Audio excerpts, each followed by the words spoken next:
The proposed start date for all of these things, and there were many of them, but was 7/1/2013. That's not very many months off. Now, that was why we had to get in a hurry.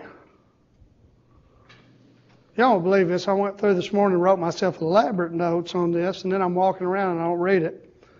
So I might be missing some, you might be missing some genius thought I had at 10 o'clock this morning. But probably not, because I don't have that many genius thoughts. Now, you can see I crossed out moratorium. So we made progress in the months between the first meeting and this one. And I say we, most of the progress was made by people in this room and people throughout the state that came together and decided, let's have managed expansion rather than a moratorium. Now, the reason I put this back up was not to pat us all on the back for the language again, but to remind us that doing nothing was not an option. And that last time we were here, across the hall or upstairs or wherever we were, we talked about maybe what could happen. Just like instead of a moratorium, we have managed expansion. Maybe instead of just hey, let's draw a line at 6 hours and PA everything over that line, prior authorize everything over that line, that'll push everybody under 6 hours.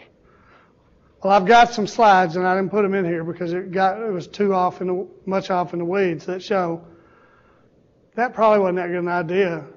There were many children who didn't get close to 6 hours, and had they taken the PA off, well, spending may have gone up. And even the providers that I've talked to about that agreed that that's not payment improvement. We might could have slipped that one by, but it's not payment improvement. We need to be very thoughtful and methodical about how we redesign this program. This was like I said, this was a starting point. We talked about having one model. Everybody seems to have grasped onto that. I'm glad. One integrated care plan. So if Susie's going to CHMS on one side of town and a therapist on the other side of town, we can't have two care plans. We got to have one integrated care plan. Now, the therapist can have one specific to therapy, and the CHMS folks can have one specific to they do, but there's one care plan. It's got all the stuff in it. Not necessarily what the orthopedic surgeon's going to do, but the stuff that is supposed to happen in our pre-K environment that needs to be in one care plan. By the way, that's what we're doing for the adults and the school-age children too. The bundled payment is something we've talked about with our older kids and our adults. If y'all can figure out how to make that work, let's do it. I think we can. But it gets complicated with pre-K kids. But I trust there's a lot more intelligence in this room than there is standing up here talking. I even threw out that the traditional therapies, OT, PT, and speech could be part of a bundle episode, but could be billed separately. One of the struggles we're going to have, and I'll make mention of it later, is we have something called Medicaid management. I'm going to mess this up. It's the MMIS system. That's what the billing system. You can imagine the number of changes that are going to have to be made to that system in the next year, with almost all of Medicaid going through some kind of payment improvement. Add on top of that, the Affordable Care Act's getting implemented, whether or not we cover the people in the lowest income category or not. And changes will have to be made for that to our eligibility system. So a lot of IT changes, and I don't think I'm going to surprise anybody in this room or in these other rooms when I tell you that the state does not necessarily have a stellar record on making quick IT changes. We're a giant ship, and changes have to be made a little at a time, and sometimes corrections have to be made. So, we may not be able to chew up and swallow everything we'd like to eat all at one time. We may have to be very measured about how we implement whatever type of program y'all come up with. The last thing I had suggested last time was that we had managed expansion to ensure convenient access to services for families. And you see, mark that one done. Y'all did a great job on that. That was not easy. If I'd have taken bets 6 months ago that anything that looked like Act 1017 would have passed, I could have cleaned up, because I don't think anybody would have bet on my side. But I had faith in y'all, and you proved me right. Plan A. Let me go over here and see where I was going to stop for questions. Not yet. I got it written down in here, I promise you. I know that seemed like a natural spot to stop, but it's not, and I'm going to show you why. Also in Act 1017 was a little piece of language that a lot of people probably just skipped over because it was buried up in some legalese that 19 lawyers couldn't have understood.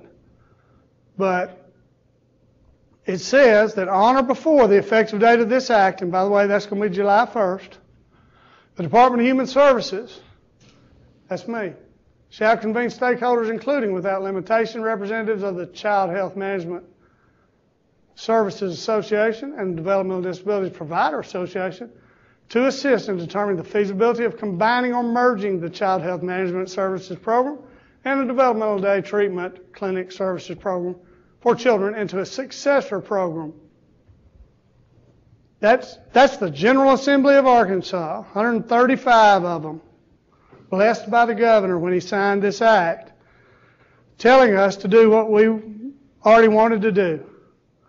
But this just gives us a little reminder that they believe it too. And we will convene a smaller group at some point, and we'll start working on this. I'm happy to report that my understanding is the two provider associations have already sat down and started talking about this. That's exactly what we need to have happen. I think that's wonderful. I've got a target date on the bottom of this, 1/1/2014. Well, that doesn't sound very imminent. You got to remember, I showed you the differences between the two from a bureaucratic standpoint, from a clinical standpoint. We got to get those worked out. And then after it's worked out, we got to promulgate them, the new rules. We've got to make changes in the MMIS system. And with all the other changes that are going to be happening, we'll probably have to stand in line. It's not like if y'all got together and decided this afternoon, and if you want to, go ahead and do that, and said, Charlie, here it is, and handed it to me at 5:15. It's not like I can go hand that to Marilyn or Andy over at Medicaid and say, hey, we got to work. Here's what we ought to do. We're going to bill in 30-hour episodes once a week. Anything over that, we're going to have a special review. Anything under that, we're going to do a normal review. We're going to pay based on the number of therapies you have. They don't just call MMIS and say, hey, I'm sending in an email, change this by next week. On a good day, before we started all this, it was several months to change that billing system. You got to remember, Medicaid's about $5 billion now. Every dollar runs through that thing. It is a monster. To make changes deep down in that code that say, hey, it's all right if the folks over at AEDD bill 3 hours of therapy today, 2 tomorrow, 1 the next day, 4 hours a hab, but as long as they don't go over 30, that's fine. And oh, and by the way, Bob's therapy company over across town, they can only bill if they're part of this plan. How's the system going to know that? It's complicated. So it's going to take a while. So we need to get to work and do it as quickly as we can, because we got to get those in place. We got to test them, because what we can't do is say, oh man, we designed the best plan, the best program ever. It's great for these children. And then we flip the switch on it, and then about the middle of January, all of y'all figure out you can't bill. I assume I would get some phone calls. But we're going to target right then. And I'm going to ask Medicaid, let's don't do anything till then.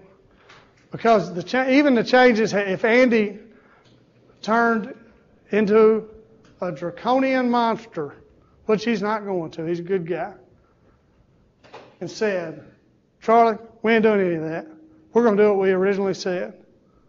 He can't get it done by July either. So it's going to take a while to do any kind of changes. Let's take a few extra months and do really thoughtful changes. And y'all, let me issue a disclaimer here. I hammered the Medicaid folks, and poor Dawn sitting back here having to listen to it. And I understand if they did everything I wanted them to do, instead of $500 million spent on people with disabilities in Arkansas, it'd be closer to $1 billion. And then we would be a runaway train. And so they have got to have some controls on us. And they have got to rein me in occasionally. And I tell Andy, and I told Gene, and I told Roy, it's my job to get the most services I can for my people. And it's your job to make sure the book's balanced. And I'm going to constantly push the envelope, and you've got to push back. I'm not going to sit over in my office and go, well, it'd be nice to have for those families over in Scott County, but I might put extra pressure on Medicaid. No. I got to ask. That's what I'm getting paid to do, is to push. And they're getting paid to set limits. So, and they're good folks. Everybody in here probably knows Marilyn Strickland. Nobody's better than Marilyn Strickland. I had a ex-legislator call me today about something that was completely unrelated to DD, but he had my phone number. Turns out it was completely unrelated to DHS. And that happens. She was laughing because that's about 2 out of 3 phone calls we get. But I called Marilyn and I said, I don't know enough about this to even call this family and ask them what we need to do. Now, you don't think Marilyn's busy right now? You know how many bills are still active over there in the legislature that could greatly affect how Medicaid's operated? And she said, she stopped and she called that mama, the chief operating officer of Medicaid, of a $5 billion program, because we asked her, stopped and called. And I'm going to tell you, I love this guy to death. I'm not going to name him. He was a good guy. But he's not a power broker. If I'd have hung up on him, he couldn't have done anything. I mean, he couldn't call the governor and go, fire Charlie Green, it's about time to get rid of him. He wouldn't have done that, but that's not the point. That's not why Marilyn called. The folks from DDS in here know. You call Marilyn and say somebody's mama needs help, she'll pick up the phone and call them. There's good folks over there. And so take with a grain of salt how much I hammer them. But that doesn't mean we're not going to stop pushing them. Because we want, if there's any left over, if there's any loose change under their couch cushions over there, we're going to get it. Now, one more thing on this page. I'm wandering all around. I always have my laser pointer or some kind of electronic thing. But if you look at the next to the last line, we talk about Program for Children into a Successor Program, and the lawyers that wrote that, bless their heart, had to, because that was the terminology that fit. But I wrote down on my notes that we have a unique branding opportunity, as my friend Julie Munsell would have called. I don't know how excited we're going to get people about a successor program, especially if people don't know what we do. I visited with Andy Mayberry on Saturday, and I love Andy and Julie and Katie and all their kids. And Andy's as well versed as anybody in the General Assembly about programs for people with disabilities. But if I went out there and said, Andy, I need your help. You got to help me push this successor program. Well, then I got to stop and spend 10 minutes trying to explain what it is. Well, so Andy then is going to reach out to his friends in the General Assembly and whoever else he knows and says, hey, we got to help Charlie with his successor program. Then he's got to stop and start explaining it. Well, about the third explanation down, it's liable to turn into something that says free rotary dial telephones for everybody that's left-handed. So we have got to, as in the process of sitting down, trying to figure out what we're going to do with these two programs and how to make them one great program, we got to brand this something that it's easy for people to understand. I am the least creative person in here, as y'all can tell by all the pictures and graphics on these slides that I made myself. It was a big deal for me to just get that green box around the target date. So as we do this, let's not lose track of that. Anna and I've talked, and we've talked at DDS. We've said community first choice options so much, and we all know what it is, but when I try to explain it to somebody outside, I waste a lot of my time and the valuable time I have to provide information to them on explaining what it is. And we're in the process of getting the Community First Choice Option Council to help us with some branding so that when we say, hey, this new program, it's something everybody understands.